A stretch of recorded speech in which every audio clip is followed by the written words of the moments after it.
네, 유전 2부로 돌아왔습니다. 2부에선 시놉시스와 함께 영화에 대한 자세한 이야기를 나눠보도록 하겠습니다. 예.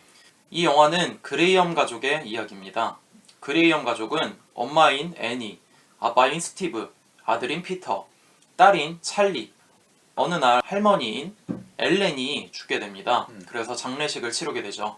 장례식에는 가족들도 모르는 많은 사람들이 참석을 해서 의아함을 느끼게 됩니다. 장례식을 치른 날 애니는 어머니의 유품을 정리하다가 우리의 희생은 큰 보상으로 돌아올 거다라고 적힌 어머니의 유서를 발견합니다. 그리고 어머니의 유령을 보기도 하죠. 다음날 애니는 어머니를 잃은 슬픔 때문에 비슷한 처지에 놓인 사람들이 다니는 곳에 가서 자신의 과거 이야기를 털어놓습니다. 알고 보니 애니의 친척들은 모두 정신병을 앓았고 아버지는 우울증으로 굶어 죽었고 오빠는 정신분열이었는데 어머니가 자꾸 자기 몸에 무언가를 넣으려고 한다면서 16살 때 자살을 했다고 하는 과거를 털어놓게 되죠. 그러던 어느 날 아들인 피터가 학교 친구들이 모인 파티장에 가려고 합니다. 그런데 어머니인 엘렌이 여동생 찰리도 데려가라고 하면서 찰리를 강제로 부추기게 되죠. 결국엔 피터와 찰리가 함께 파티에 가게 됩니다. 피터가 친구들과 파티에서 노는 사이에 땅콩 알러지가 있는 찰리는 초콜릿 케이크를 먹다가 목이 심하게 붓는 상황이 발생합니다. 긴급 상황이 발생하자 피터는 찰리를 차에 태우고 급하게 병원을 향해 운전을 하게 됩니다. 그러다 뒷좌석에 앉은 찰리가 너무나도 답답한 나머지 창문을 열고 얼굴을 내밀게 되죠. 그러다 그만 사고를 당하고 말죠. 찰리의 죽음에 피터는 죄책감과 트라움을 느끼게 됩니다. 그러던 어느 날 조앤이라고 하는 여자가 애니에게 나타나 자신도 아들과 손주를 잃었다면서 도움의 손을 뻗게 되죠. 그리고 나선 이야기가 점점 걷잡을 수 없이 번져나가는 상황에 빠지는 것이 시놉시스라고 볼 수 있을 것 같습니다. 예. 일단 첫 감상부터 쉽게 이야기하자면 너무 무서웠어요. 여러 가지로. 영화 자체에 공포스럽고 호러스러웠고 오컬트적인 분위기가 무섭게 쪼여오기도 했는데 네. 영화가 끝나고 나서 여러 가지 의미를 되새기니까 좀 무서운 부분들도 꽤 있었고 이 영화가 올해 가장 무서운 영화라고 이야기를 하는데 저는 올해뿐만 아니라 내 인생에서 통틀어서 가장 무서운 영화 중 하나가 되지 않을까라는 생각 때문에 공포스럽게 봤습니다. 왜 15금인지 모르겠어. 네, 굉장히 잔인한 장면도 나오는데 그 부분이 조금 의아하더라고요. 정작 미국에서는 R등급이거든. 미국에서는 R등급인데 한국에서는 15세가 한 걸 보면은 네. 아마 영화를 안 보고 시민을 했거나 네. 아니면은 영화를 보다가 무서워서 눈을 질끈 감고 시민을 한 게 아닌가 그런 생각이 듭니다. 그렇죠. 초중반까지만 보고 너무 지루한 것 같다. 뭐 무서운 거 없네 이러면서 뭐 대충 뭐 15세면 되겠지 생각하고 마지막에 한 20분을 안 본 것 같은 느낌의 15세 관람가라는 생각이 좀 들기도 하죠. 20분 동안 눈을 감고 있었거나. 네. 뭐 하여튼 영화의 첫 감상은 그랬고 딥하게 들어가서 인물부터 좀 분석을 하면서 얘기하면 좋을 것 같아요. 예. 메인 주인공이라고 할 수 있는 엄마 애니를 살펴보면 기본적으로 미니어처 조형사 같아요. 그리고 가족력이 좀 있죠. 예. 어린 시절에 아버지가 우울증으로 죽어버렸고 오빠는 뭔가 정신병력 때문에 자살을 했어요. 그리고 어머니가 죽은 뒤에 장례식장에 갔다 와서도 남편한테 나 우는 연기 잘했냐, 나 슬퍼하는 연기 잘했냐고 할 정도로 딱히 어머니한테 그런 정이 있는 것 같진 않아요. 그리고 딸인 찰리가 자폐 증상이랑 틱장애가 있잖아요. 예. 그것 때문에 신경을 써줘야 되는 상황이 굉장히 힘든데 오빠인 피터가 뭔가 오빠답지 않게 그 동생을 잘 이끌어줬으면 하는데 그러질 않으니까 안타까워하는 것들이 있죠.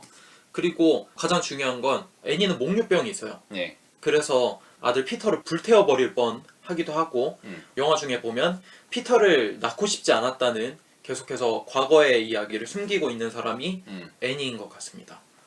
아빠 스티브 같은 경우에는 애니랑 반대인 것 같아요. 아내처럼 감정적으로 반응하지도 않고 침착함을 유지하려고 해요. 아마 정신과 의사라서 더 그런 것 같기도 하고 예. 그래서 가족 간의 균형을 지키려고 하죠. 특히 어떤 부분이 인상적이냐면 애니의 어머니의 무덤이 파헤쳐졌다는 전화를 받게 돼요. 예. 그런데도 아내한테 이야기를 굳이 하지 않습니다. 예. 그런 걸 보면은 이 가족의 신뢰도 믿음이 어느 정도까지인지 파악을 할 수 있을 것 같아요. 사실 어머니의 무덤이 파헤쳐졌다는 건 굉장히 큰일인데 왜지? 왜 파헤쳐졌지? 라고 생각하면서 아내를 오히려 의심하기도 하는 그런 것 때문에 아, 이 가족은 단단한 신뢰가 있는 가족은 아니구나 라고 하는 것을 표면적으로 드러내주죠. 딸인 찰리 같은 경우에는 딱 봐도 자폐증이 있는 것 같아요. 멍청하게 있는다든지 뭔지 모를 그림을 계속해서 그린다든지 예.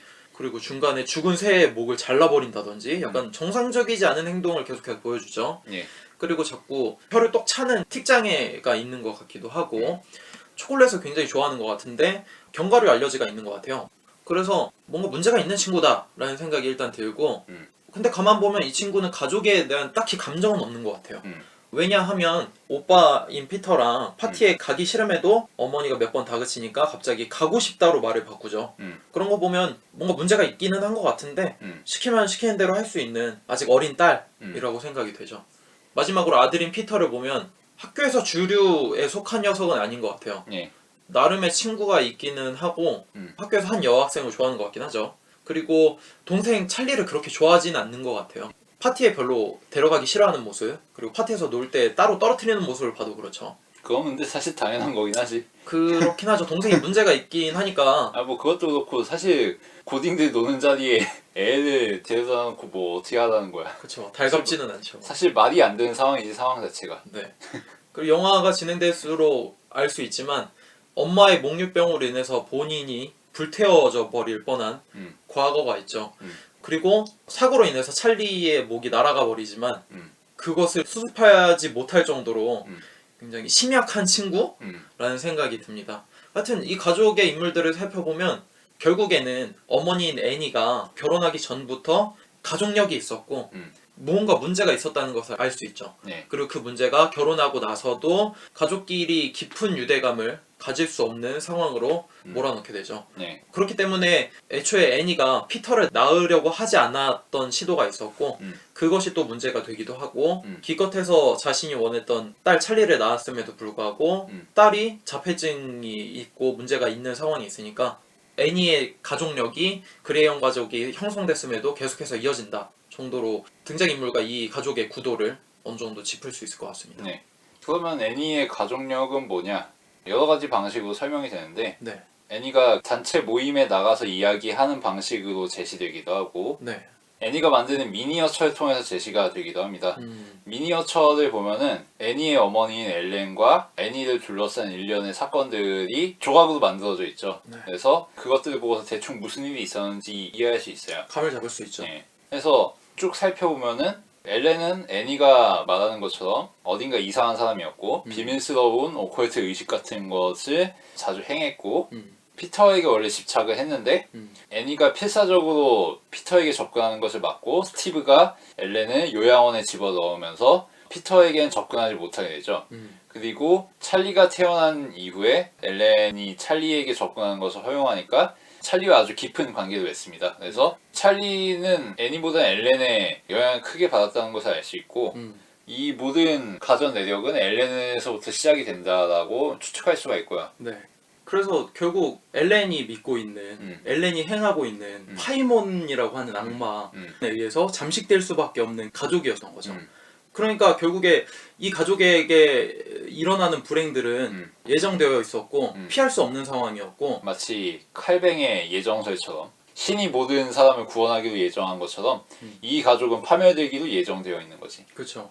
그래서 수업 시간에 이야기했던 뭐 헤라클레스의 전설이었나? 아가멤논에 관한 뭐 이야기이기도 했는데 예. 예정 미극들이 제시가 되죠. 그렇죠. 어떤 게 더 비극스럽냐? 피할 수 있는 선택지가 있다면은 더 비극적이겠느냐? 아니면 피할 수 없는 선택지가 없는 고난이 더 비극적이겠느냐? 물어봤을 때 이것은 후자에 속하는 이야기인 거죠. 예. 그래서 저는 느껴지는 게 아리에스 감독이 현실에서 겪었던 가족사와 불화가 얼마나 끔찍스러웠으면은 이런 상상까지 가져갔을까. 실제로 이런 악마에 의해 계획되지 않았다라고 가정하에 이 가족에게 일어나는 일들을 보면은 말이 안 되잖아요. 어떻게 가족에 이렇게 황당한 사고를 겪지라고 생각할 정도로 갑자기 머리가 잘려버리고 아빠는 불에 타 죽어버리고 아들은 2층에서 떨어져서 정원에서 죽어버리고 그런 오컬트적인 요소만 제거하고 봤을 때는 말로 설명할 수 없는 현상들이 계속해서 일어나잖아. 근데 내 생각엔 아무래도 아리스터 감독이 자전적으로 겪은 일들이 그런 상황이어야지만 이게 납득할 정도로 너무나도 끔찍해서하는 거지. 그리고 영화를 살펴보면 기본적으로 애니 자체가 목류병을 갖고 있는 사람이기 때문에 예. 가족들에 대한 신뢰가 떨어져 있는 상황이에요. 애니의 행동을 아들이나 아빠의 입장으로 보면 이 미친 여자가 자꾸 자다가 와가지고 무서운 표정으로 나를 보질 않나. 내 목을 조르질 않나. 음. 갑자기 무슨 이상한 의식을 행하려고 거실로 끌고 나와서 자다가 말고 봉창 두드리는 것도 아니고 찰리한테 빙의된 것처럼 보이는 행동을 하지 않나. 애니의 행동이 너무나도 이해가 안 가는 거죠. 이게 오컬트의 짓이라는 것을 우리는 알고 있으니까 이게 너무 끔찍하게 보이는 거지. 여튼 남은 가족, 아들, 엄마, 아빠가 이 상황 속에서 서로를 불신하고 의심하고 아니 왜 자꾸 이런 행동을 할까 이해하지 못하면서 최후를 맞이하는 게 이 영화의 슬픔과 주제의식이 아닐까라는 생각이 좀 들더라고요. 그리고 이것은 등장인물이 다른 선택을 했다고 해도 피할 수가 없었다는 게 여러 가지 드러나지. 스티브가 죽는 장면부터 그렇지. 애니는 찰리의 일기장이 네. 악마와 연관되어 있다는 것을 제2의 매개체라는 것을 파악하고서 이것을 불태워달라고 스티브에게 요청하지. 그쵸. 그리고 근데 스티브가 그걸 거부하고 결국 애니가 그림책을 벽난로에 넣는데 스티브의 몸이 타버리죠. 그렇죠. 이거는 말하자면은 그런 일련의 모든 과정을 거쳐서 스티브가 악마 강림의 제물이 되는 식으로 실현이 된 거지. 다른 길로 갔다고 해도 스티브가 제물이 되는 건 피할 수가 없었던 일인 거지. 그런 식으로 다 설계가 되어 있고 이것들을 뒷받침해주는 게 영화의 구성과 촬영이지. 일단 처음 시작부터가 미니어처로 시작합니다. 그래서 네. 이 집은 인형의 집이었던 거지. 마치 인형들이 꼭두각시 노름을 하는 것처럼 움직이는 거지. 카메라 전체가 이 영화를 관장하고 꼭두각시들을 바라보듯이 영화의 등장인물들을 잡아주는데 다 그게 예정되어 있는 파면을 그려 나가는 시선이잖아. 말하자면 악마의 시선인 거고 그렇죠. 뒤집어 말하면 신적인 시선인 거지. 초월적인 시선이고. 절대자. 그런 점에서 보면은 이 작품의 구성과 연출과 전개가 맞물린다라고 정리할 수 있을 것 같아. 그것 때문에 확실히 애니가 미니어처 조형사였던 것도 의미가 있었던 것 같아요. 결국에 우리가 절대자로서 이 영화를 바라보고 있는 거잖아. 근데 애니는 자기가 스스로 미니어처로 재현하고 그것들을 구상하고 있죠. 특히나 가장 끔찍한 건 찰리가 전봇대 목이 잘라 죽었을 때 장면마저도 자신의 손으로 재구성하는 모습을 보이기도 하죠. 그런 거 봤을 때 나는 이 영화 제목이 참 잘 어울린다고 생각을 했어요.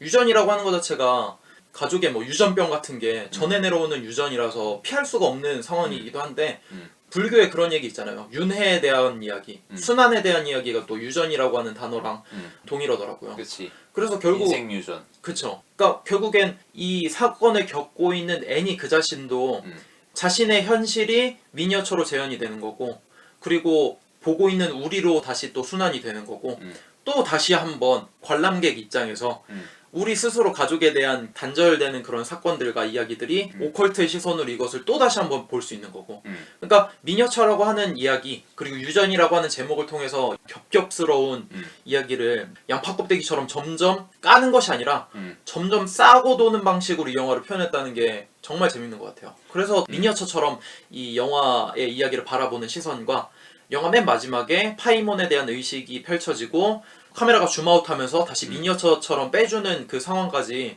효과적이지 않았나라는 생각이 좀 들었습니다. 그리고 이 영화에 등장하는 등장인물들은 사실상 의식이 없다고 봐도 무방해. 의식이 없다. 그러니까 상징적인 의미에서 꼭두각시라는 게 아니라 진짜 꼭두각시인 거지. 예를 들어서 애니는 찰리를 피터라는 파티에 동반시킵니다. 그렇죠. 사실 말이 안 되는 행위지. 고딩들 노는 자리인데 거기서 그치. 애를 누가 돌봐주겠어. 맞아. 말이 안 되는 짓거리야. 근데 굳이 딸려서 보냅니다. 가서 죽으라는 듯이. 애니는 엘렌이 위험한 존재라는 걸 알고 계속해서 엘렌과의 관계를 거부하고 벽을 칩니다. 그리고서 자신의 가족을 보호하려고 하고 심지어는 찰리와 피터를 불에 태워서 죽이려는 방식으로까지 얘네들이 악마의 강림의 제물이 되느니 죽는 게 낫다 뭐 이런 사고방식인 거지. 그게 몽유병의 방식으로 발현이 됐을 거고 근데 그렇게 운명을 피하려고 발버둥을 쳤지만 결국 어떻게 하느냐 찰리를 죽을 길로 보낸다는 거지. 저승길로. 저승길로 가던 찰리는 엘렌이 평소에 갖고 있던 파이몬의 상징이 그려진 기둥에 머리를 꽂아박고 죽어버리죠. 그러니까 애니의 행동이 악마의 간계를 실현시키는 방편이 되었다는 거지.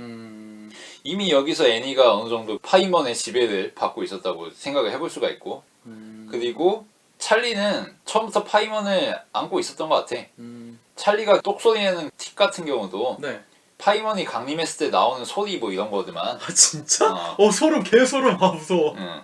그리고 방금 말한 것처럼 애니가 찰리를 피터의 파티에 동반시켜서 보내려고 할 때 찰리는 그걸 거부하지 않습니다. 네. 사실 안 가겠다고 하면은 안 갈 수 있는 거잖아. 근데 그럼에도 불구하고 갑니다. 왜냐면 가서 자기는 죽어야 되거든. 파이먼은 결국 남자의 몸에 들어가야 완전한 강림이 끝나는 거야. 그쵸. 숙주가 여자면은 불완전하고 남자여야 완전해질 수 있어. 파이먼이라는 악마 자체가 여성스러워 보이지만 실제로는 남성인 그런 악마죠. 그래서 애니가 엘렌을 거부했기 때문에 파이먼을 피터 몸에 넣는 건 실패했어.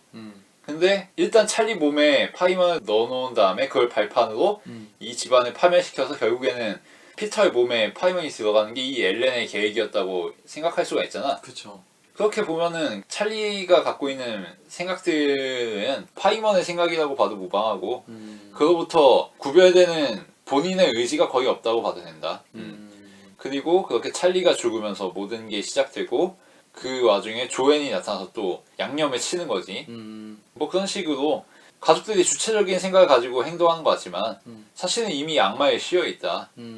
그런 생각을 해볼 수 있는 것 같아. 이미 누군가의 꼭두가시이기 때문에 의식이 없다라고 하는 이야기인 것 같네요. 스스로는 파멸을 피하려고 하지만 결국엔 파멸로 다가가는 선택지를 골라서 하고 있거든. 그걸 보면은 악마에 씌였다고밖에 말할 수가 없지. 이 상황에서 유일하게 정신을 차리고 있는 사람은 스티브지. 근데 스티브는 가족력이 없어. 왜냐면 이 집안 사람이 아니거든. 피가 안 섞였단 말이야. 그쵸. 그러니까 제정신을 유지할 수 있는 거지. 그러니까 애니가 피터하고 자신을 데려다 놓고 찰리를 강림시키는 의식을 할 때도 자기 혼자만 아무 이상기를 못 느끼지. 피터는 그때 이상기를 느낀단 말이야. 이 공기가 왜 이러냐고. 무슨 짓을 하는 거냐고 지금. 빨리 그만두라고. 그치. 왜냐면 그 순간 파이먼이 이 집안에 강림하고 있다는 걸 알았거든. 애니는 그걸 의도했고 의식적으로는 몰랐겠지만 무의식적으로는 이미 파이먼의 강림을 위해서 일하고 있는 노예였던 거지. 하지만 스티브는 아무것도 모릅니다. 왜냐면 유일한 정상인이고 그치. 내력이 없거든. 그러니까 재물로 태워서 죽게 되는 거고 파이먼이 또 불을 관장하는 악마라고 하더라고. 그렇군요. 일단 이야기를 좀 정리해보면 나는 그냥 단순히 음. 애니가 딸과 아들을 그냥 걱정하는 그냥 모성애를 가진 엄마, 그리고 음. 자기 나름의 미니어처 조형사라는 꿈도 있고, 하지만 자기 뜻대로 아이들이 되지 않으니까 답답함만 있을 줄 알았는데 알고 보니 자신의 가족력, 특히 어머니로부터 이어지는 유전병이 이 친구들한테 도지지 않을까라고 하는 무언가 자기 무의식 속에 항상 그런 불안함이 있었고, 그치. 그것이 이 아이들을 죽여야지만 드디어 끊기겠구나라고 하는 무의식도 있었던 거고, 그러니까 엄마로서의 모성애도 존재하지만 이 끔찍한 상황을 내 손으로 끝내고 싶다라고 하는 무의식도 계속 있었던 거네요. 그리고 다른 한편으로 악마의 사제이기도 한 거지. 네. 이미 피에 잠재된 내력은 활동하고 있는데 본인은 그거를 정확히 모르고 대충 감지는 하고 하여튼 처음에 이 사람들 선택이 좀 말이 안 돼요. 아니 엄마가 그래도 의식이 있으면 굳이 자폐증까지 있는 딸을 그치. 왜 파티에 보내나. 뭐 나중에 그냥 소풍 같이 보내면 되지. 둘이 친하게 만들면 같이 가던가. 그래서 말도 안 되는 황당한 선택을 할 때도 전 좀 웃겼어요. 아니 뭐 저런 선택을 하지? 라고 생각을 했고 설마 했는데 모기 전봇대에 부딪혀서 죽어버려서 머리가 날아가 버리죠. 이거 사실 좀 웃긴 상황이거든? 그리고 피터는 이거를 머리를 다시 가져가지도 못하고 무서우니까 개쫄보니까 그냥 집에 가서 그냥 자기 방에서 울면서 잘 수밖에 없는 상황. 그리고 엄마는 모기 없는 시체를 보면서 오해를 할 수밖에 없는 상황이 생기잖아요. 이거 사실 되게 블랙 코미디한 상황이잖아요. 진짜 말이 안 돼. 의식이 있는 사람들이라면 이런 황당한 사건이 벌어질 수가 없지. 그치. 그래서 사실 처음에 좀 웃겼어요. 저는 영화 보면서. 아니 뭐 웃겼어. 이게 뭐냐? 너무 웃기잖아. 웃겼는데 알고 보니 악마의 계획이라고 하는 엔딩까지 갔을 때 첫 감상이 대부분 그렇듯 도피하는 게 아닐까? 가족들의 불화와 단절과 사고와 불행이 악마에 의해서 조작되었다고 이야기하고 영화를 마무리 짓는 거는 도피하는 게 아닐까라고 감상을 했고, 영화 끝난 다음에 곰곰이 생각을 해보니까 얼마나 이 사건의 당사자들이 끔찍하고 말이 안 되는 상황이라고 생각을 했으면은 이것을 악마의 상황으로밖에 설정할 수 없었을까 라고 하는 감상으로 번지게 되더라고요. 그러니까 결국 감독이 이런 이야기를 만든데, 촬영하는 데 있어서 악마의 계획 때문에 이 영화가 만들어질 수밖에 없었다라고 이야기하는 것이 굉장히 슬프다. 가장 슬픈 점이 뭐냐면은 일부에서도 이야기했지만 130페이지가량 상세한 설정을 써 내려가고 각 인물들에 대한 자세한 이야기도 디테일하게 만들어 놓고 그치, 미니어처 그리듯이. 그쵸. 연출을 위해서 하나하나 세세하게 계획한 게 사실은 알고 보면 자신의 슬픔이 받아들일 수 없기 때문에 이거는 오컬트, 악마의 계략, 무언가 절대자에 의해서 이런 설계가 이루어지지 않는 이상 이런 슬픔은 받아들일 수 없다. 이런 오컬트적인 존재, 무언가 악마가 우리 가족을 이렇게 설계했기 때문에 이런 슬픈 상황이 벌어질 수밖에 없는 거다. 이건 악마의 존재가 아니면 설명할 수 없다.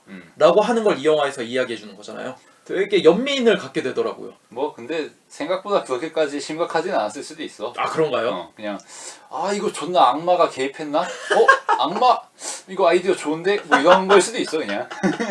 아 그쵸. 거기에 덕질이 발현돼서 뭐 괜히 촬영장 더 세트장 더 그렇게 가고 하여튼 제 해석에서는 그렇게 되는 거예요. 내가 너무 슬프니까 내가 이 슬픈 것을 담담하게 받아들일 수 없어. 악마의 짓이어야지만 이 상황은 설명이 돼. 그치. 마치 기독교인 사람이 아니 왜 이렇게 슬픈 상황을 주십니까? 감당할 수 있는 시련만 주신다는데 어떻게 이런 시련을 주실 수 있습니까? 라고 신한테 원망하듯이 이야기하는 것처럼 이 친구는 완벽하게 설계한 악마 때문에 우리가 이렇게 당했다 라고 이야기하는 것처럼 저런 약간 그런 감상이었어요. 네. 그리고 디테일이 재밌는 게 많은 게 피터가 찰리를 데리고 파티장에 가죠. 그리고서 친구들하고 마리화나를 핍니다. 자기가 좋아하는 여자애를 꼬셔가지고. 그쵸. 그래서 여자애와 같이 방에 들어가는데 방에 애들이 이미 몇 명 들어가 있고 노트북으로 영화를 보고 있어요. 근데 영화가 무슨 영화냐면은 기요틴에서 사람 목 자르는 영화야. 찰리가 죽을 거라는 걸 그런 식으로 암시를 하는 거지. 그렇고. 물론 눈이 아주 좋아야 볼 수 있는 그런 수준이긴 한데 또 재미있는 게 애니를 악마의 길로 확실하게 인도하는 조앤이 있죠. 그쵸. 조앤이 애니를 어떻게 꼬시냐면은 쇼핑센터에서 만났을 때 그때 조앤이 와 자기가 대단한 경험을 했다면서 애니도 한번 이 경험을 공유해야 된다고 오컬트적인 이야기를 소개를 합니다. 자기도 손자를 잃었는데 손자를 내가 강신술로 불러냈다. 맞아. 이 증거가 뭐냐면은 칠판에 얘가 글을 쓰는 게 보였다. 그러면서 칠판에 자신의 손자인지 뭔지 모를 영이 글을 쓰는 의식을 그쵸. 성사시킵니다. 네네. 성공시켜서 애니의 눈에 제시하죠. 자기 손자를 불러냈다고. 그쵸. 근데 정작 그 손자가 썼다는 칠판이 쇼핑센터에서 만났을 때 조앤의 차에 있어요. 거기서 산 거죠. 그 쇼핑센터에서. 그 전에 그런 일이 없었던 거네 그러면? 그치. 이미 이 사람은 그레이엄 가족을 관찰하고 있었고 정교하게 컨트롤하고 있었고 계획을 짜고 있었던 거지. 뭐 여튼 그런 디테일이 있었구나. 그런 짜잘한 디테일들이 되게 재밌더라고. 그러니까 이거는 영화 보는 사람들 중에서 일부만 눈치챌 수 있지만 눈치채고 나면 되게 재밌는 요소들이지. 그게 재해석되고. 그 카페트도 있었잖아요. 카페트에 새겨진 이름. 조안나인데 그 스펠링이 조하고 애니로 읽을 수 있는. 그치, 알고 보니까 그치. 조안나가 아니라 애니지 애니. 애니였던 거죠. 조는 그치. 그냥 페이크였고. 그리고 악마를 불러내는 주문 같은 거 있잖아요. 무슨 뜻인지 모르는데 하여튼 뭐 글씨로 쓰여 있다고 하잖아요. 근데 그런 글씨들이 그레이엄 집안에 곳곳에 좀 있어요. 그리고 이 애니는 멍청하게 그게 무슨 글자인지도 모르지만 자기 미니어처에 새겨놨습니다. 그것도 의식 중 하나라는 생각이 들기도 하고. 그치. 그리고 멍청하게가 아니라 사실 이미 자기 의지대로 할 수 없는 거지. 그쵸. 모르는데 그냥 자기는 재현만 할 뿐이야. 그게 꼭두각시인 거고 결국엔. 네. 그리고 피터의 집안에 보면 바닥에 삼각형으로 뭐 의식 같은 그림이 이미 그려져 있어요. 그리고 목걸이에도 파이몬의 문양이 그려져 있기도 하고. 그러니까 이렇게 우리가 알 수 없는 오컬트적인 그런 장식들이 그냥 메커핀으로 사라지는 게 아니라 다 회수가 돼. 네, 다 회수가 돼요. 그게 나는 이 영화의 가장 마음에 드는 점이었어요. 그러니까 이렇게 정말 정교하게 짜여진 파면인 거지. 그렇죠. 이렇게 비교하긴 뭐하는데 뭐 감독도 실제로 곡성을 굉장히 재밌게 봤다고 하더라고요. 근데 곡성 같은 경우에 회수되지 않는 반칙 같은 것들이 좀 산재돼 있어서 관람객으로 하여금 함정에 빠지게 하잖아요. 그런 것과는 차원이 다르다. 굉장히 정교하다는 이야기를 하고 싶었어요. 그래서 이 영화 전체를 컨트롤한 감독이 결국은 악마라고 할 수 있고 파이몬이라고 할 수 있고 그거를 스크린을 통해서 악마의 시선으로 바라보고 있는 관객들이 또 파이몬이라고 할 수 있는 거지. 파이몬의 눈에 농락당하는 등장인물들인 거지. 네. 또 한 가지 뭐 이야기를 하자면은 피할 수 없는 것과 피할 수 있는 것에 대해서 얘기를 하잖아요. 올해 무섭다고 하는 영화 중에 하나가 콰이트 플레이스인데 그 영화 같은 경우엔 전형적인 귀신의 집 영화예요. 귀신의 집 가면은 대충 놀래키는 게 소리 그리고 깜짝 등장하는 거 그걸로 놀래키잖아요. 그렇지. 그거는 피할 수 있는 공포라는 생각이 들어요 저는. 음. 그냥 귀 막으면 되고 눈 잠깐 감으면은 피할 수 있는 지나갈 수 있는 그런 공포인데 이 영화 자체야말로 피할 수 없는 공포를 계속해서 심어줘요. 아니 자꾸 막 무슨 불타는 형상을 보여주지 않나 뭐 이상한 별개 같은 초자연적인 현상을 보여주지 않나 그리고 엄마가 벽을 타고 다니는데 깜짝스럽게 놀라는 효과음과 그런 연출을 보여주지 않아요. 그냥 되게 서서히 보여준 다음에 점점 클로즈업해서 저기 엄마가 사실 있다 뭐 이런 식으로 조여오는 공포를 보여줘요. 그렇지. 특히 마지막쯤 와서 피터가 다락방으로 올라갔을 때 문이 자꾸 쾅쾅쾅쾅 하죠. 쾅쾅쾅쾅 거리는 소리가 먼저 들리고 그 다음 장면이 엄마가 천장을 자기 머리로 때리고 있는 그런 장면을 잠깐 보여주죠. 그러니까 그런 식으로 공포감이 스타카토로 한 번에 쨍 하고 보여주는 게 아니라 크레센도로 서서히 보여주는 거야. 그리고 나서 다시 뺄 때도 확 사라지는 게 아니라 디크레센도로 서서히 공포를 빼주는 방식. 특히 애니가 자기 목을 철사 같은 걸로 자르는 모습을 보면 크레센도로 목을 서서히 자르다가 점점 빨라지죠. 네. 그리고 빨라지는 소리가 딱 사라지고 목이 떨어지는 것 같은 효과음이 나면서 그런 끔찍함을 보여주죠. 그래서 이 영화에서 보여주는 공포야말로 피할 수 있는 공포가 아니었다. 영화 자체가 깜짝 놀래키는 것과 차원이 다른 공포를 보여줘서 되게 무섭습니다. 사실 이거 보고 잠 못 잤어 그날. 자꾸 떠올라. 과몰입 노노. 네. 과몰입 노노인데 과몰입할 수밖에 없게 만들어준 것 같아요. 이야기를 좀 덧붙여보자면 일단 피터가 제일 불쌍한 것 같고 가장 불쌍한 건 스티브다. 스티브가 제일 불쌍하지. 아니 스티브 입장에서 보면 이게 결혼 과정에서 어떤 일이 벌어졌을지 모르겠는데 내 생각에는 정신과 의사니까 측은지심으로 좀 바라보면서 사랑과 연민의 시선으로 애니라고 하는 여자랑 결혼하지 않았을까 그런 생각이 있었을 것 같아. 그리고 본인은 정신과 의사기 때문에 아 나 의사니까 이 친구의 힘듦까지도 내가 받아들일 수 있다. 내가 어떻게 컨트롤할 수 있다라는 생각으로 결혼하지 않았을까? 왜냐면은 자기 어머니도 싫어할 정도의 애니인데 애니도 자신의 그런 과거가 전염이 될까봐 무서워한 사람인데 섣불리 결혼을 하지 않았으리라 생각이 되는데 이 남자라면은 그런 것들이 잘 풀리지 않을까? 라는 생각에 결혼을 했겠죠. 근데 결혼을 하고 나니 피할 수 없는 상황에 호랑이 곳에 들어가 버린 거지. 그쵸. 엄마의 무덤이 파헤쳐지지 않나. 근데 그 무덤이 또 다락방에 올라가 있질 않나. 유일한 이 집안의 일반인이고 내력 없는 사람이기 때문에 제물로 바쳐질 수밖에 없는 운명인 거지. 그쵸. 그리고 그 제물로 바쳐진 계기는 아내가 딸을 불러오려면 이렇게 해야 된다고 억지를 쓰면서 그림장을 보여주다가 의식을 해버린 거지. 그러면서 파이몬이 소환된 거고. 사실 실수가 아니었을 거야. 파이몬이 그런 식으로 역사한 거겠지.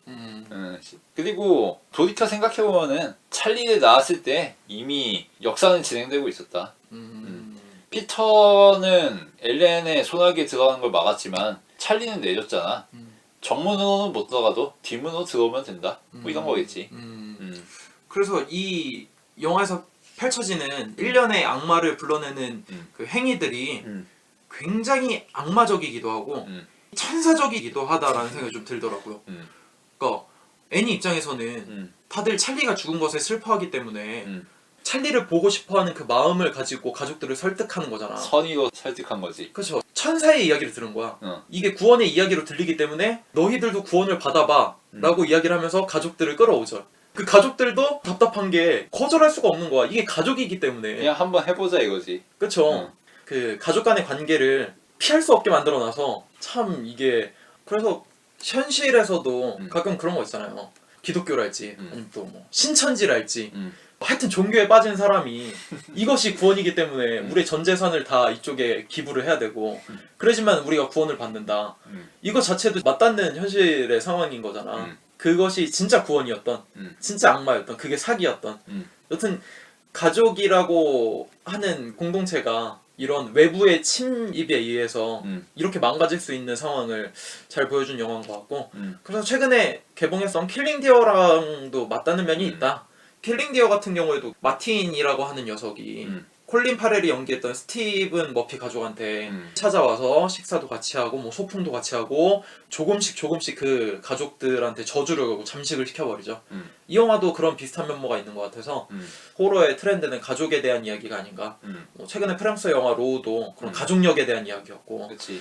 우리가 전에 다뤘던 스미스 군이 선정했었던 바바둑. 바바둑도 그랬고, 그런 가족에 관계된 이면적인 것들이 맞닿는다라는 생각이 들었고, 이번 영화는 한층 더 불어서 오컬트 얘기를 하긴 했지만 이것은 사실 기독교의 하나님, 불교의 부처님으로 대입할 수도 있을 정도의 뭐 뭐 오컬트라는 양면성을- 거 자체가 원래 기독교 기반인 거지 사실. 그쵸. 기독교 세계관의 안티테제인 건데 그 말인즉슨 기독교 세계관이 없으면은 성립이 안 되는 물건이라는 얘기거든. 네. 뭐 신을 거꾸로 뒤집은 게 악마인 거지 사실. 그런 구원이 오히려 파멸로 양면성을 겪게 되는, 가족이라고 하는 화목한 공간이어야만 하는 곳이 오히려 파국의 공간이 될 수밖에 없는 그런 것들을 참 오컬트의 요소까지 잘 가져와서 만든 영화가 아닌가라는 생각이 다시 한번 드는 것 같습니다. 예. 물어보고 싶은 게 있어요. 저는 좀 이해가 안 갔던 게 있었는데, 어. 찰리가 죽고 나서 어. 엄마가 굉장히 힘들어하잖아요. 어. 근데 중간에 오두막에 빨간 불이 켜져가지고 뭔가 하고 카메라가 쭉 들어가 봤더니 애니가 거기서 난방시설을 2개 켜놓고 자는 장면이 나와요. 근데 이 빨간 불빛이 결국 영화 마지막으로 와서는 파이몬을 불러일으키는 촛불로 다시 한번 재현이 되죠. 그치. 그렇게 맞닿는 연관성이 있긴 한데 왜 굳이 거기 가서 그렇게 난방을 트고 잤을까라는 생각이 좀 들긴 하더라고요. 그냥 그 마지막 장면을 위해서였을까? 라는 생각이 좀 들기도 하고. 찰리가 파이먼인 거잖아 사실상. 파이먼이 거길 소굴로 잡은 거지. 그리고 찰리는 이제 죽었으니까 그 다음은 애니 차례고, 애니가 실제로 가족을 파멸로 몰고 하잖아. 선의 아닌 선의로. 그러니까 거기서 잠을 잤어야 되는 거라고 봐야 되지 않나? 그게 맞지 않나? 파이몬은 아까 뭐 불을 관장하는 악마? 어. 라고 했으니까 난방이 켜지는 것도 좀 일맥상통한 바가 있네요. 그 불이 결국 스티브를 태우는 거잖아. 그러네요. 아, 생각해보니까 벽난로의 불과 똑같은 거지. 찰리가 있었을 때는 불의 기운이 있어서 따뜻했을 텐데, 찰리가 죽고 나서 중간에 스티브랑 자다가 딴 데서 잔다고 이야기를 하잖아요. 그때 보면 춥다고 이야기하면서 자리를 뜨는데 그것도 어느 정도 연관되는 상황이기도 하네요. 파이몬이라고 하는 불을 관장하는 악마가 없으니까. 그리고 두 번째로 궁금한 거는 너무 직접적인 건데 목이 잘리는 거. 특히 찰리가 처음에 새가 창문에 부딪힌 다음에 떨어졌을 때 정원 위에 있는 죽은 새를 집어가지고 가위로 목을 자르지. 그쵸. 그리고 그것처럼 자기도 목이 잘려 죽고. 그쵸. 그리고 그 머리를 수집을 하죠. 뭐 찾아보니까 파이몬이라고 하는 악마를 불러내는 의식 중에 뭐 머리 3개를 모아야 된다? 뭐 이런 게 있어갖고 마지막에 엘렌의 시체에서도 목이 없는 뭐 상황이 벌어지기는 하는데 그냥 오컬트적인 요소로서만 머리 잘리는 게 사용된 건가라고 하는 의심이 좀 있더라고요. 머리 잘리는 게 뭔가 또 다른 의미가 있지 않을까? 아마 정상적으로 엘렌이 바로 피터에게 직접적으로 영향력을 행사할 수 있었으면은 머리가 굳이 필요하지 않았겠지. 아마 피터가 바로 파이먼이 됐을 테니까. 실제로 자기 아들에게도 그러려다가 실패한 거 아니야? 그러니까 손자에게 마술을 뻗친 거겠지. 근데 그게 실패하니까 비정상적인 방법을 강구한 거고, 그래서 필요했던 게 3개의 머리가 아닌가 그런 정도 생각이 드네. 그리고 아마 그게 삼각형의 의미겠지. 엘렌과 애니와 찰리의 머리로 강림하는 파이먼 뭐 이런 거겠지. 무섭습니다. 참 그 머리가 마지막에 그리고 센스 있다고 생각한 게, 영화 중반부에 보면 피터가 찰리의 유령을 보는 장면이 있습니다. 근데 그때 찰리의 목이 떨어지죠. 근데 알고 보니 이게 목이 아니고 공이었던 거지. 네. 공이 떨어지는 거였지. 네. 근데 그 장면을 그대로 이제 애니가 죽는 장면에서 비슷하게 재현한다는 거. 그러니까 그거는 사실 찰리의 목과 유사한 공이었기도 하지만 애니의 죽음을 그런 식으로 미리 세팅을 해놓은 거겠지. 그러니까 실제로 보여주지 않아도 상상만으로 더 끔찍하게 만드는 매개체를 공으로 비유한 다음에 계속해서 그 이미지를 가져갔던 거네요. 아, 그래서 머리가 잘리는 게 더욱더 충격적이고 상상할 수밖에 없는 그런 방식이었겠군요. 아, 그러네요. 새 머리를 자르는 거는 직접적으로 보여주니까 끔찍하긴 하지만 사람 머리라고 상상하지는 않기 때문에 덜 끔찍하잖아요. 근데 계속해서 그런 메타포를 가져간다는 거, 머리를 자른다는 거, 그 이 영화의 분위기를 한층 더 무섭게 만드는 요소가 되었던 거네요. 아, 그래서 제가 그냥 머리를 자른다라고만 생각을 했었던 것 같아요. 맞아. 계속해서 머리를 직접적으로 자르는 걸 보여주는 거는 새가 진짜 잘리는 거밖에 없는데 내 상상 속에서 벌써 머리가 잘려버린 게 이미지로 각인이 된 거지. 그 그치. 공과 더불어서. 이것도 굉장히 무서운 요소였네요. 그런 심리까지 감독이 생각을 했으면 천재적인데? 네. 슬슬 마무리를 해보도록 하겠습니다. 인상적인 장면이 꽤 있었는데 저는 이 영화의 하이라이트로 뭐였냐면은 이 상황이 뭔가 이상한 거를 깨닫고 애니가 조안의 집에 찾아가잖아요. 그때 보면은 애니가 달리는 게 천장에서 카메라가 돌아가면서 맞아, 확 맞아, 뒤집어져요. 그때 나는 엑소시스트처럼. 엑소시스트 느낌도 나고 아 이거 큰일 났구나. 뭔가 상황이 벌어지기도 하고 우리가 현실에서 느끼는 개념, 세계관이 완벽하게 전복되는 거지. 전복되면서 이제 끔찍한 상황으로 벌어지겠구나라고 생각을 했고 아니나 다를까 우리가 과거에 맞아. 학습되어 있던 로즈메리의 아기 이야기로 걷잡을 수 없이 번져버리죠. 그리고 알고 보니까 타겟이 찰리가 아니었을까라고 생각했는데 피터였다는 사실. 그 순간부터 찰리가 갖고 있었던 목의 알러지가 사실은 파이몬을 불러내기 위해서 행해졌던 목의 답답함이었고 그러네 그게 목으로 이어지네. 그 목이 잘라져야지만 파이몬이 얼굴이 그 잘라진 신체에 새겨지는 것처럼 여태까지 우리가 봐왔던 이 떡밥들이 지금 일이 벌어지는구나 라는 상황 때문에 그 카메라를 뒤집는 장면이 너무 놀랐습니다. 너무 맞아. 와 이거는 말이 안 되는데 싶을 정도로 그 장면이 굉장히 충격적이었고 마지막 장면은 저는 솔직히 좀 웃겼어요 사실. 저거 촬영을 어떻게 했을까. 마지막에 보면은 정말 영화가 완전 극단에 다다르죠. 엘렌의 머리 잘린 시체가 다락방에 있고 점점 톱날을 긁는 소리가 나서 얼굴을 딱 봤더니 애니 엄마가 아들 찰리의 눈을 보면서 목을 천천히 자르고 있죠. 근데 내가 그때 무슨 생각을 했냐면 저 촬영 어떻게 했을까라는 생각이 들어서 그리고 손 움직임을 보면은 딱딱딱딱딱딱딱딱딱 하면서 되게 절대있어요 나름. 근데 그거 현실에서 내가 직접 해보면 좀 웃겨 사실. 되게 막 기계처럼 이렇게 자르거든 뭐 손을 꼭두가시 인형처럼. 옥수수를 불러다가 만들었어요. 뭐? 하모니카. 우리 아기 불고 도는 하모니카는 옥수수를 가지고서 만들었어요. 그래 뭐 메트로놈 점점 박자 빨라지는 것처럼 손이 점점 빨라지더라고. 근데 그게 나는 연출은 무서운데 촬영되는 상황을 생각하면 난 좀 우습더라고. 마지막 오두막으로 올라가는 장면을 보면은 그 사람들이 다 나체 상태에서 그치. 그 카메라를 보잖아요. 그거는 이미 충격적이지가 않은 거야. 그치. 엄마가 딱따구리처럼 머리를 처박는 그것도 나오고 막 머리를 자르니까 그럼 발가벗은 신체는 나체는 더 이상 충격적이지가 않아. 뭐 진격의 거인 수준인 거지. 그렇죠. 거기서 많이 놀랐고 마지막으로 짚고 싶은 장면은 피터의 몸에 빙의된 찰리의 모습이 참 이 영화에 오묘한 따뜻함을 준다는 생각이 들었어요. 내가 좀 자꾸 그렇게 생각하는지 모르는데 나 마지막에 이 영화가 되게 따뜻했거든? 왜 그러냐면은 이 가족은 결국 다 의심하고 신뢰가 깨졌고 믿을 수 없는 가족이야. 특히 마지막에 찰리가 죽고 같이 셋이 식사를 할 때 언성을 높이는 거 보면 더 그렇고 애니의 꿈을 통해서 피터한테 너는 낳고 싶지 않았다고 하는 이야기라든지 아니면 피터의 엄마에 대한 불신, 엄마가 나를 죽일지도 모른다는 그런 무의식 속의 강박 그런 것들을 통해서 이 가족은 정말 무너졌구나, 신뢰가 없구나, 끝난 것과 다름없다라고 생각한 가족인데 찰리는 그렇지가 않더라고. 찰리가 피터 몸에 들어갔을 때 걸어갈 때 보면 주변에 나체의 사람들이 그냥 있고 목이 잘린 애니의 시체가 오두막으로 부유하면서 올라갑니다. 그때 찰리가 아무런 표정 없이 엄마를 따라가요. 그때 난 무슨 생각이 들었냐면은 이거는 엄마 오리 따라가는 새끼 오리구나. 가장 찰리가 순수했던 것 같아. 그것이 이 영화에서 가족을 이야기하는 태도인 것 같고 결국 끔찍할 수밖에 없는 이 현실, 악마라고 하는 오컬트의 계획에 의해서 파멸될 수밖에 없는 가족임에도 불구하고 이 애기 찰리라고 하는 그 순수한 영혼은 부모를 따를 수밖에 없다. 그것이 악마의 행위일지라도 결국 그것을 따라갈 수밖에 없다. 그것이 결국 가족이고 정말 끔찍한 상황에 처했더라도 그것을 순수히 따르는 것도 아기의 순수함이고 그런 신뢰관계가 결국 가족을 형성하는 마지막 감정이 아닐까 라는 생각을 하면서 대단한 영화를 본 것 같다. 네. 정말 롤러코스터 타는 감정을 느꼈던 것 같고 정말 디테일이 모든 계획이 정말 악마적이다라고 하는 생각이 들면서 5점 주고 싶습니다. 네. 네. 영화 엔딩에서 나오는 곡을 살펴보면은 이런 구절이 있어요. I look at life from both sides now. Both sides now.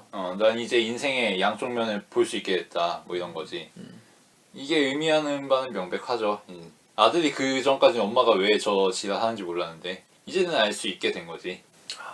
악마가 되어서야만 서로 이해할 수 있는 그런 가정의 이야기라는 테마가 엔딩에서 정확히 드러나는 것 같다. 뭐 그런 생각이 들었습니다. 그러니까 악마의 계획에 의해서 움직이는 게 아니라 이미 악마인 거지. 애초에 악마였어. 그런 부분이 좀 재밌다 싶었고 사실 좀 고어한 부분 때문에 네. 넘겨가면서 봤는데 네. 뭐 그런 고어한 부분이 악마적인 계획의 일부니까 나쁘진 않다 싶습니다. 허용할 수 있는 고어다. 참수가 제일 고어할 텐데 참수라는 거는 정말 근본적인 공포감을 불러일으키잖아. 그렇죠. 그걸 뭐 제대로 회수만 할 수 있으면은 유효한 공포를 불러일으키는 방식이라고 할 수 있지. 그러니까 필연적으로 사용되었어야만 하는 공포였다. 그러니까 뭐 그런 거보다도 네. 목을 자르면 무서울 수밖에 없는데 거기에 이유를 부여하면은 뭐 뭐라 할 수 없지. 무서워해줘야지 뭐 어떻게. 그쵸. 보기 드문 호러 영화였던 것 같고 네. 기승전결도 완벽하고 그 기승전결 사이사이에 깔려진 복선과 디테일한 장치들이 시계 태엽처럼 돌아간다. 찰리가 똑소리 내는 것도 시계 소리 흉내내는 것 같기도 한데 그러네요. 그런 느낌인 것 같다. 왜 우리 어릴 때 보면은 시계추 움직이는 소리 흉내내잖아. 뭐 그쵸. 그런 느낌이었습니다. 그래서 별점을 주자면 4개 주고 싶네요. 사실 저나 스미스 군이 고어한 영화, 공포 영화를 잘 안 보는데 네. 높게 평가할 수밖에 없는 영화였다는 생각이 들어요. 사실 이거는 고어 자체를 싫어해서도 있는데 그거는 일단 직물적인 이유고 대부분의 경우는 고어를 그냥 고어로서만 다루지 그러니까 사람들에게 불쾌감과 공포감을 심어주려는 그런 직물적인 장치로서만 쓰는 거지 거기에 제작 의도가 정확히 반영되지 않거든. 그 점 때문에 고어가 더 싫은 것도 있는데 뭐 이 영화는 그런 점에서는 나무랄 데가 없는 것 같다. 네, 아주 재미있는 감상평이었던 것 같습니다. 저희가 오늘 날짜 다룬 유전 재밌게 들으셨으면 좋겠고 다음 주에는 제가 아주 오랜만에 게스트분을 모십니다. 여성 게스트입니다. 네. 새롭게 융합되면서 방송할 수 있도록 하겠습니다. 다음 주에 또 들고 오시는 영화 또한 범상치 않으니 많이 들어주셨으면 좋겠습니다. 자, 오늘 저희가 다룬 영화 유전이었습니다. 들어주셔서 감사합니다.